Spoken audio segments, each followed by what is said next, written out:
आइए आपको आज खिलाते हैं झाबुआ मध्य प्रदेश के फेमस दाल पानी। ये पान जो आप देख रहे हो ये पलाश के पान होते हैं और ये पानी जो बनता है मक्के का बनता है। प्रिपरेशन शुरू होती है, सबसे पहले हम खेत पर ही चूल्हा बना लेते हैं ईंटों से, और अलाव जलाने के बाद सबसे पहले पानी गर्म होना रखते हैं, क्योंकि इसी में हम दाल को उबालेंगे। उड़द और चने की दाल मिक्स में पानी के साथ खाई जाती है।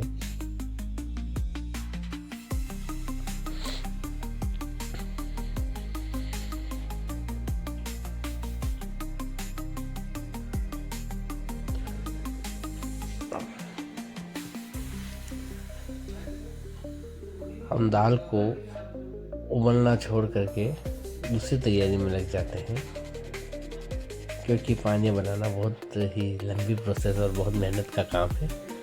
थोड़ा सा नमक डाल देंगे जिससे दाल जल्दी उबल जाए और दाल इससे गलती भी अच्छी है। थोड़ी हल्दी डाल देंगे। अब जब तक हमारी दाल गर्म हो रही है हम सब्ज़ी बनाने की प्रिपरेशन में लग जाते हैं। हमने लहसुन और धनिया इकट्ठा कर लिया है खेत से, एकदम ताज़ा और फ्रेश। खेत के खाने की बात ही अलग होती है। अब हम जब तक दाल उबल रही है हम यहाँ पर प्याज की कटाई शुरू कर देते हैं।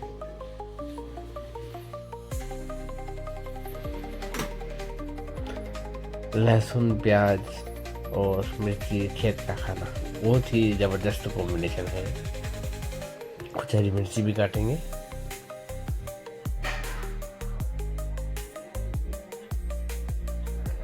जब तक काम हो रहा बच्चे को बेर खिला देते हैं। मज़ा आ गया।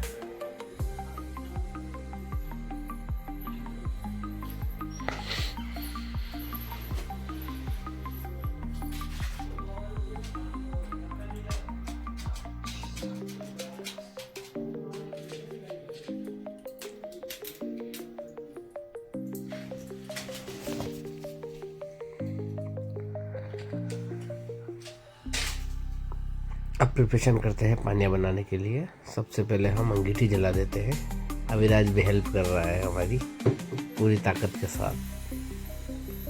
अरे भाई रुक जा। और ये श्रीमती जी यहाँ पर तोड़ने में लगी है कंडों को। बहुत भारी सरकंडे हैं, पत्थर से तोड़ना पड़ रहा है।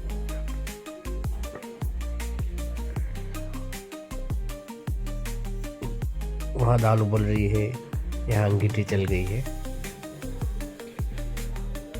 अब बारी आती है पत्ते लाने की, यानी कि पलाश के पत्ते, जिन्हें ढाक कहते हैं। और कहावत सुनी होगी आपने, ढाक के 3 पात, क्योंकि ये 3 के साथ होते हैं।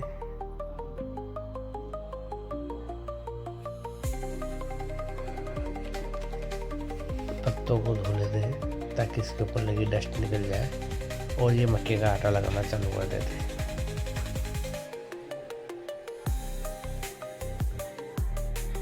अरे धीरे धीरे।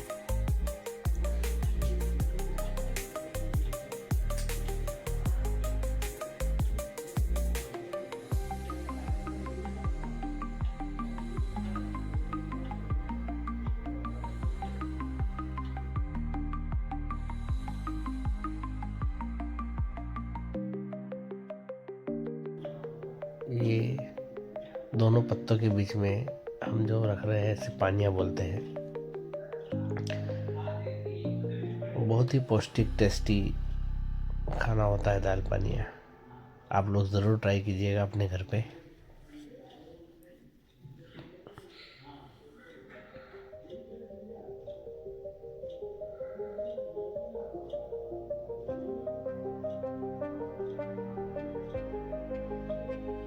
एक एक करके सारे पानियों को दोनों इस ढाक के पत्तों के बीच में रख देते हैं,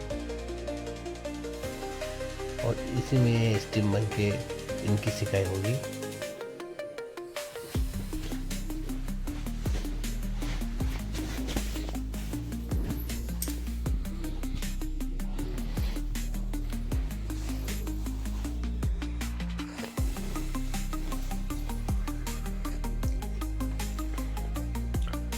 हमारी अंगीठी अच्छी तरीके से जल गई है। अब इस पे हम पानियों को सेकना चालू करेंगे। स्टीम से इस तरह से बना हुआ खाना बहुत ही पौष्टिक होता है।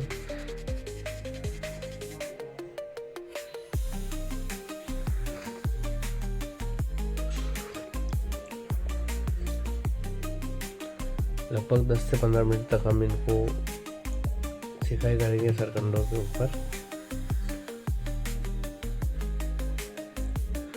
जब तक हमारे पानी की प्रिपरेशन हो गई और ये इनकी सिकाई होगी, इतनी देर में हम अब दाल की तरफ रुख करेंगे, क्योंकि दाल भी लगभग उबल चुकी है। तो सबसे पहले हम दाल के लिए मसाला तैयार कर लेते हैं। हमने लहसुन प्याज काट के रखा है। अब उसको दरदरा पीसेंगे, बिल्कुल खेत स्टाइल में, खेत के ही औजारों से।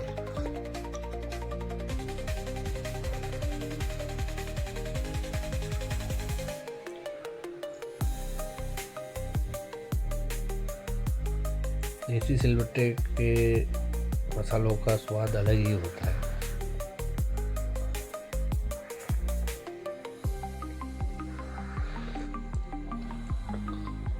ऑयल ले लेते हैं भरपूर।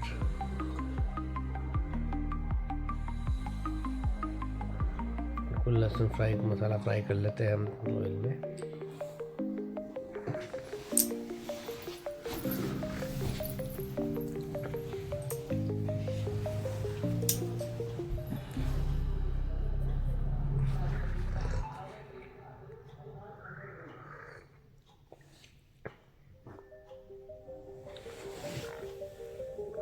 मसाला पक चुका है। अब इसमें थोड़ी हल्दी, थोड़ी मिर्ची और नमक डालेंगे।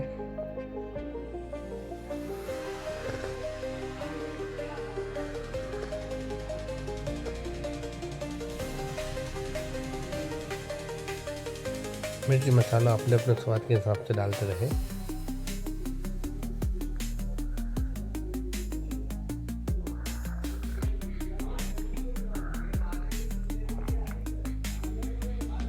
थोड़ा सा गरम मसाला, वो भी हम टेस्ट के हिसाब से डाल रहे हैं। अब दाल जो उबल चुकी है उसको मसाले में मिक्स कर देते हैं। थोड़ी देर इसको गर्म होने के लिए छोड़ देते हैं। दाल हमारी लगभग बन चुकी है और इधर हमारे दाल पानी भी पूरी तरीके से पक चुके हैं।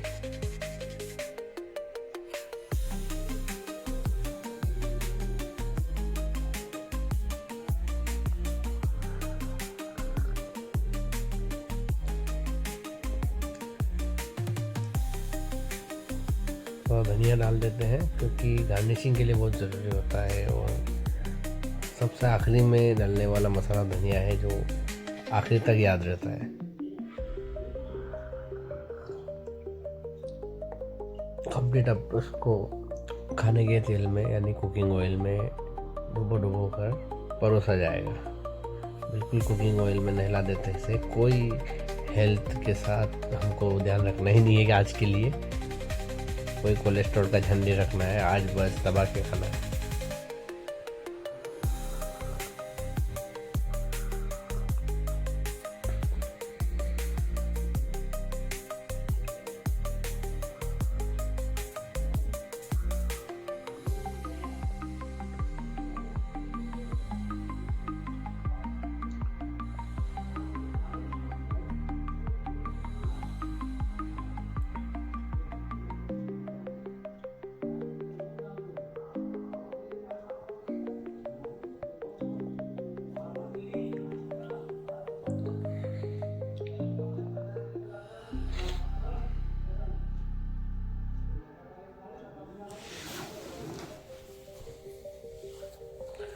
ये बन चुके हैं दाल पानी। और अब हमें परोसे जा रहे हैं श्रीमती के द्वारा।